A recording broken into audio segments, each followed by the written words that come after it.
बिस्मिल्लाहिर्रहमानिर्रहीम। अस्सलाम वालेकुम। प्यारे दोस्तों, इंडियन फौजी इंटेलिजेंस के साबिक चीफ जनरल अमरजीत ने कहा है कि इंडिया को अपनी खुफिया एजेंसियों के किरदार का जायजा लेना चाहिए और चीन के साथ तनाज़ा ख़त्म होने पर उनकी इस्लाह करनी चाहिए। प्यारे दोस्तों, इंडियन फौजी इंटेलिजेंस के साबिक चीफ जनरल अमरजीत ने ऐसे बयान दिए हैं जिसे सुनने के बाद पूरे भारत में आग सी लग चुकी है। उन्होंने कहा कि लद्दाख के अंदर जितने भी इंडियन फौजी मारे गए उसके पीछे किसी और का नहीं बल्कि मोदी का हाथ है। मोदी की कामकली की वजह से चीन ने भारत के अंदर घुसकर सर्जिकल स्ट्राइक कर दिया, भारत के हाथों से तमाम तर इलाके छीन लिए।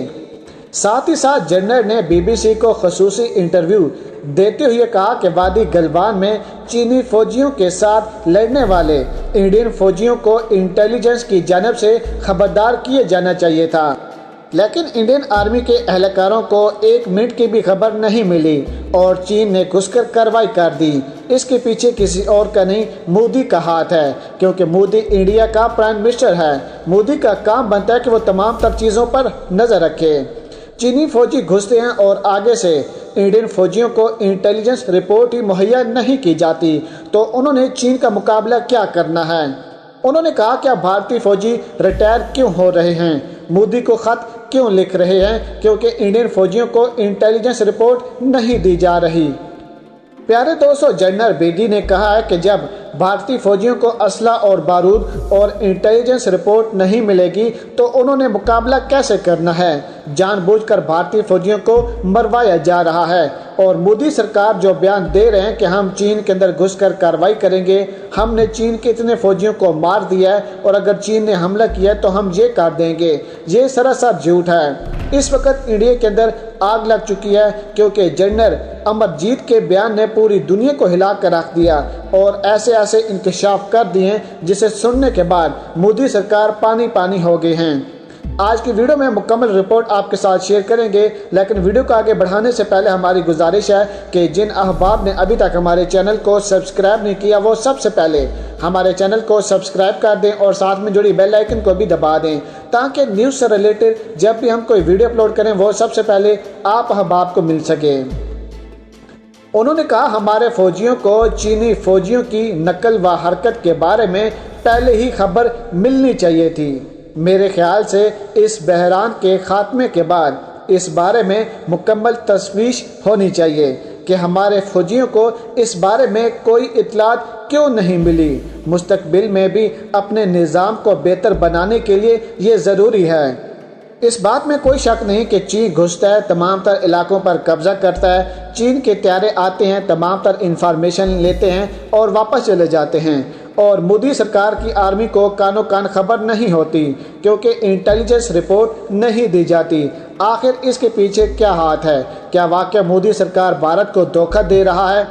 क्योंकि मोदी सरकार और उनकी आर्मी इतनी भी कमज़ोर नहीं कि वो चीन का मुकाबला ना कर पाएँ, तो मोदी सरकार आखिर खामोश क्यों हैं? क्योंकि मोदी सरकार को अंदाज़ा हो चुका है कि वो चीनी टेक्नोलॉजी का मुकाबला नहीं कर पाएंगे, लेकिन मोदी सरकार का काम बनता है कि वो इंटेलिजेंस रिपोर्ट अपनी आर्मी के साथ शेयर करें। अपने आर्मी के जो एहलकार हैं जिनको लद्दाख के अंदर तैनात किया गया है उनको रिपोर्ट दी जाए ताकि वो उस रिपोर्ट पर अमल करते हुए चीन के खिलाफ कोई कार्रवाई कर सकें। लेकिन यहाँ पर मोदी सरकार ने कोई भी एक्शन लेने से गुरेज की हुई है, जबकि अमेरिका भी भारत को सपोर्ट कर रहा है। जनरल के इस बयान ने पूरे भारत के अंदर हलचल मचा दी है और मोदी को परेशान कर दिया है कि जनरल को ये तमाम तर इंफॉर्मेशन कैसे मिली हैं।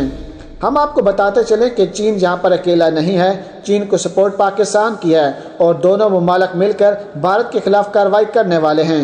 मोदी सरकार को खुद समझ नहीं आ रही कि वो क्या करें, क्योंकि मोदी सरकार की जितनी भी इंफॉर्मेशन है, जितना भी उनकी आर्मी का डाटा है वो लीक किया जा रहा है। कभी मोदी पाकिस्तान पर इल्ज़ाम लगाता है तो कभी मोदी खामोश हो जाता है। असल में तो हकीकत यही है कि चीन के पास ऐसी टेक्नोलॉजी मौजूद है जो कि इस वक्त अमेरिका के पास भी मौजूद नहीं है और इसी वजह से अमेरिका ने कहा था कि हम चीन के साथ मामलात को बेहतर करना चाहते हैं। अमेरिका को अंदाज़ा हो गया था कि वो चीन को समझ गए हैं कि चीन आने वाले दिनों में दुनिया का सुपर पावर मुल्क बनने के लिए जा रहा है। इसके अलावा जनरल ने माजी से मिसाल देते हुए कहा कि यह जांच सिर्फ فوج کے اندر نہیں بلکہ خفیہ ایجنسیوں سمیت دیگر ایجنسیوں کے اندر بھی ہونی چاہیے۔ ہم نے کارگل حملے کے بعد بھی ایسی ہی تشویش کی تھی اور اس کے لیے ایک خصوصی ٹاسک فورس تشکیل دے دی گئی تھی۔ جنرل کا کہنا ہے کہ چین نے جس طرح کا جرحانہ رخ اپنایا اور پرتشدد جھڑپ میں جس طرح انڈین فوجی مارے گئے، اس سے ظاہر ہوتا ہے کہ چین نے ان تمام چیزوں پر پہلے سے ہی منصوبہ بندی کر رکھی تھی۔ امرجیت نے کہا، میرے خیال سے چین اس پر ایک طویل عرصے سے کام کر رہا تھا۔ ممکن ہے کہ انہوں نے مارچ اپریل سے ہی یہ ساری تیاریاں شروع کر دی ہوں۔ وادی گلوان میں حملے کے بعد انڈین وزارت خارجہ نے بھی اس منصوبے بندی کے تحت اور پہلے سے تیار کردہ قرار دے دیا تھا۔ تو کیا انڈیا کی خفیہ ایجنسیوں کے پاس یہ صلاحیت موجود نہیں کہ وہ فوج کے منصوبہ بندی کے تحت اور پہلے سے سوچے سمجھے حملوں سے آگاہ کر سکے؟ اس سوال کے جواب میں جنرل بیدی نے کہا، میں یہ تو نہیں کہہ سکتا کہ یہ انٹیلیجنس اور مانیٹرنگ ایجنسیوں کی ناکامی ہے۔ ہم نے خود کو بھی تیار رکھا ہوا تھا، تاہم ہمارا خیال تھا کہ چین معاہدے کے مطابق کام کرے گا، لیکن ویسا نہیں ہوا۔ جنرل بیڈی مارچ تک انڈیا کے فوجی انٹیلیجنس کے سربراہ تھے۔ کیا اس وقت تک انڈیا کو چین کے منصوبوں کے بارے میں کچھ پتہ تھا؟ اس کے جواب میں انہوں نے کہا، ہمیں چین کے اندر ہونے والی ہر طرح کی کارروائیوں جیسے کہ فوجی مشقیں یا کسی کی غیر معمول سرگرمیوں کے بارے میں معلوم ہوتا تھا۔ مارچ تک ہمیں چینی فوجیوں کی مشق کے بارے میں کچھ اشارے ملے تھے جن کی معلومات ہم نے آگے پہنچا دی تھی۔ اس کے متعلق جنرل نے کہا، چین کے پاس بلا شبہ وسائل زیادہ رہے ہیں۔ وقت کے ساتھ چین نے اپنی فوجی صلاحیت میں کافی حد تک بہتری لائی ہے۔ چین کے پاس انڈیا کے مقابلے میں 3 سے 4 گنا زیادہ سیٹلائٹس موجود ہیں۔ لہٰذا یہ بات واضح ہے کہ اس وقت چین کی صلاحیت بہت زیادہ ہے، لیکن میں یہ نہیں کہوں گا کہ چین کے مقابلے میں ہمیں بہت زیادہ قلت کا سامنا ہے۔